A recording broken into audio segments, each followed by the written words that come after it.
Bem-vindo de volta. Vamos resolver um problema sobre polia e plano inclinado. Esse é um problema bastante interessante. O esquema do problema é o seguinte: temos aqui um plano inclinado, está aqui mostrado o plano inclinado em vermelho.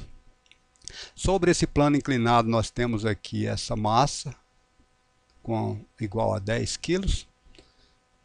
Ligando essa massa a essa outra bola aqui, ó,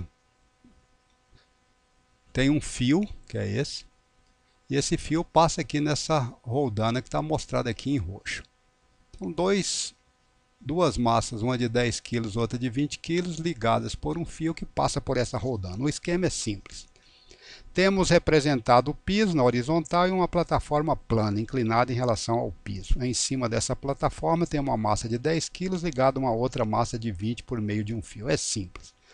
A massa de 10 ligada pelo fio a outra massa de 20 forma um sistema. O movimento de um é acompanhado pelo movimento do outro. Quem faz essa ligação das duas massas é o fio. O sistema está acelerando-se para a direita, ou seja, o movimento está acontecendo segundo essa seta branca. Ou seja, o bloco branco está subindo, o bloco amarelo subindo, e esse outro circular está descendo. A questão que perguntamos é a seguinte: qual é o valor da força de tensão que está atuando no fio que liga esses dois corpos? Então esse fio ele está tracionado, ele está esticado. Eu quero saber que força está atuando nesse fio. Então já aqui na extremidade dele ele está arrastando esse corpo de 10. Então aqui tem uma força assim. Aqui na ponta tem o peso desse corpo. Então nas extremidades desse fio tem uma força dessa forma. Então o fio está tracionado. Parece uma questão de difícil resposta, mas na realidade não é, é simples. Vamos isolar esse corpo de 20 quilos, esse que está aqui, ó. Vamos fazer. Aumentei ele aqui um pouquinho mais, escrevi aqui a massa dele, 20 quilos. Esse corpo então está se movimentando na direção vertical. Se não existisse um fio ligado a esse corpo, ele simplesmente estaria em queda livre, concorda? Ele estaria caindo, né? Sobre a ação de quem? Sobre a ação da gravidade, ou seja, o seu peso faria com que ele descesse de forma acelerada, em queda livre. Já temos a resposta. Sem considerar a resistência do ar, o corpo estaria então com aceleração igual a 10 metros por segundo ao quadrado. Mas nesse enunciado, ou seja, o enunciado desse problema diz que o valor dessa aceleração, então é bom que a gente tenha aqui em mente que a aceleração não é 10 metros por segundo ao quadrado, apenas 5 metros por segundo ao quadrado. Então é essa a aceleração de 5 metros por segundo ao quadrado. Bem, se a aceleração da gravidade vale 10, ou seja, se g vale 10, e ele está acelerando com apenas g vale 10 metros por segundo ao quadrado. Ele estaria com essa aceleração se a única força que estivesse atuando sobre essa massa de 20 kg fosse o seu próprio peso. O peso dele nós sabemos que vale quanto? A sua massa de 20 kg multiplicado pela aceleração da gravidade, que vale 10 metros por segundo ao quadrado. Então seu peso vale 200 N. Então, se ele tivesse sobre a ação de apenas essa força, a aceleração dele seria de 10. Mas ele está acelerando com quanto? Está acelerando com apenas 5. Então, há que ter uma força para cima para poder anular uma parte do seu peso. Ele tem um peso aqui para baixo. Vamos colocar aqui uma força grande, né? Que são esses 200 N, e há que ter uma força para cima, que é exatamente quem? É a tensão que está sendo exercida pelo fio. Então os corpos esticam esse fio. Podemos colocar aqui também o sistema de orientação aqui, para cima Y, na vertical, na horizontal X. Y para cima positivo e Y para baixo negativo. Bem, a força líquida que está atuando nesse corpo, a força líquida tem que ser igual à massa do corpo vezes a aceleração. Convencionando que para cima é positivo, então nós temos a tensão menos o peso tem que ser igual à massa vezes a aceleração. tensão menos 200 newtons vai ser igual à massa do corpo, que são 20 quilos, vezes a aceleração, que são 5 metros por segundo ao quadrado. Tensão do fio menos 200 newtons, 20 vezes 5 dá 100. Um comentário. Se ele está acelerando para baixo, então essa aceleração é paralela ao peso, né? Que é negativo. Então, 20 vezes menos 5. Então, aqui nós estamos com o valor de menos 100. Menos 100 o quê? Quilômetro por segundo ao quadrado, ou seja, menos 100 newtons. Então, a tensão vai ser igual a menos 100 newtons do lado direito. Apareceu menos 100, você viu por quê, né? Porque a aceleração é negativa, ela aponta para baixo, mais 200 newtons que está vindo de onde? Aqui do lado esquerdo. Então, a tensão está dando, devo 100, tenho 200, está dando 100 newtons positivo. Claro, né, a tensão do fio aponta para cima e isso está totalmente coerente. Agora vamos fazer um problema que é ao mesmo tempo divertido e é também um problema instrutivo. Vamos mudar aqui de página. Já deixei aqui um esquema para poder facilitar um pouquinho, para a gente poder ganhar um pouquinho de tempo, tá? Então imagine que nós tenhamos um bolo de massa de pizza. A massa ainda não foi assada. Então esse bolo de massa de pizza que nós estamos comentando é esse que está aqui, ó, tá? Então esse é um bolo de massa de pizza. E que essa massa de pizza esteja sobre uma base de papelão. A base de papelão é essa que eu desenhei aqui em vermelho. E essa massa de pizza está colada, está grudada aqui nessa base de papelão. A massa de pizza, então, adere a essa base, ou seja, está grudada no papelão. Quando a massa está na horizontal, por exemplo, sobre uma mesa, essa mesa amarela aqui, a coisa é simples, né? Existe o peso da massa junto com o papelão, mas o tampo da mesa, esse tampo amarelo, exerce uma força para cima, uma força perpendicular, né, que a gente chama isso aqui, né, em física de força normal, e essa força normal para cima vai contrabalançar o peso que é a força de atração da Terra sobre essa massa de pizza com seu respectivo fundo de papelão.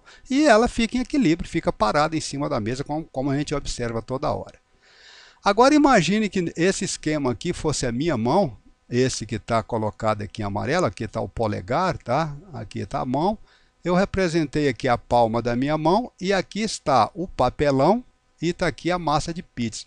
Se eu colocar esse sistema, a palma da minha mão agora assim, o meu braço na posição vertical, bem, vai ter aqui o peso, né, atuando, ou seja, a massa da pizza junto com o papelão forma um sistema que tem um determinado peso e esse sistema a gente sabe que ele iria cair, não é assim? Bem, a proposta que nós estamos fazendo é desejamos lançar essa massa de pizza contra uma parede vertical. A parede eu já deixei esquematizado aqui, ó. Então isso aqui é a representação dessa parede. Eu quero lançar então essa massa de pizza contra essa parede. Então eu vou pegar a massa de pizza, colocar na posição vertical e vou fazer esse movimento. Está sendo informado nesse problema, é um dado desse problema, que entre o papelão vermelho e a palma da minha mão existe um coeficiente de atrito igual a 0,8. Esse coeficiente de atrito serve para quê? Serve para a gente poder calcular força de atrito. A força de atrito é sempre o coeficiente de atrito multiplicado pela força normal que existe entre a palma da minha mão e o papelão. Então nessa interface aqui, ó, da palma da minha mão com o papelão, pode existir uma força de atrito. Desde que tenha um coeficiente de atrito, ele vale 0,8, e existe também uma força normal. Então, esses são os dados básicos do problema. Então, para que a massa de pizza não caia, alguma força terá que equilibrar a força de atração da Terra sobre essa massa, ou seja, equilibrar o seu peso. E tudo isso tem que acontecer o quê? Tem que acontecer aqui na direção vertical, concorda? A pergunta que está sendo feita é qual deve ser o valor da aceleração que eu devo imprimir a esse sistema, ou seja, qual é a aceleração que a minha mão deve imprimir à massa de pizza nesse movimento ao encontro da parede, né, para que essa massa de pizza não caia, não é assim? Bem, como é que nós calculamos a força de atrito já foi apresentado, né? Existe então uma força descendente, não é isso? Que é uma força gravitacional, que é a própria força peso, e para poder contrabalançar, eu vou até fazer um esqueminha aqui, ó. Vamos colocar aqui tá aqui o papelão representado, tá aqui a massa de pizza grudada nesse papelão, tá ela representada aqui. Para baixo está atuando quem? A força peso, que é igual a quem? Massa multiplicado pela aceleração da gravidade, e nós estamos aplicando aqui na direção da parede uma determinada aceleração. Bem, quando eu imprimo essa aceleração aqui, é claro que vai existir aqui uma força, a minha mão está empurrando, né? Vai existir uma força normal, né? Uma força normal entre a minha mão e essa massa de pizza. E essa força normal vai ser igual a massa vezes a aceleração. A força normal, então, vai ser igual a massa vezes a aceleração. E quanto que vale a força de atrito? A força de atrito vale μ vezes a normal, ou seja, a força de atrito vale μ multiplicado pela massa vezes a aceleração. E essa força de atrito vai atuar para onde? Vai atuar para cima. Aqui é que está. Aqui é que a coisa ficou interessante. Eu acelero esse sistema para a direita, e isso gera uma força normal contra a palma da minha mão, não é isso? É uma força de reação. E entre a palma da minha mão e isso aqui, e o fundo de papelão, vai aparecer o quê? Uma força de atrito para onde? Para cima. E essa força de atrito vai equilibrar o peso. Então, como é que vai ficar o equilíbrio? Força de atrito para cima, menos o peso para baixo, tem que ser igual a quanto? Tem que ser igual a zero para que ela não caia. Quanto que vale a força de atrito? Nós já escrevemos aqui, ó, μ multiplicado pela massa da pizza, multiplicado pela aceleração. E isso deve ser igual a quem? Ao peso, que vale quanto? A massa da pizza vezes a aceleração da gravidade. Massa da pizza cancela em ambos os lados, e o valor da aceleração, então, vai ser igual a G, que está aqui, dividido pelo coeficiente de atrito. Arredondando o valor da aceleração da gravidade para 10, estamos aqui com 10 metros por segundo ao quadrado, e o coeficiente de atrito foi dado e vale 0,8. Então, fazendo essa conta, 10 dividido por 0,8, nós encontramos um valor de 12,5 metros por segundo ao quadrado. Ou seja, esse é o valor da aceleração que nós devemos impor à massa de pizza para que ela não caia nesse movimento ao encontro da parede. Chamo a sua atenção para um fato interessante. A massa da pizza apareceu em ambos os membros da equação, ou seja, ela apareceu aqui e ela apareceu aqui também. E foi o quê? Foi cancelado. Então, independe da massa da pizza. A aceleração que deve ser aplicada independe da massa da pizza. Só depende do coeficiente de atrito e da aceleração da gravidade. Concorda? Espero que tenha gostado do problema. Espero também que não tenha confundido você e vejo você num próximo vídeo.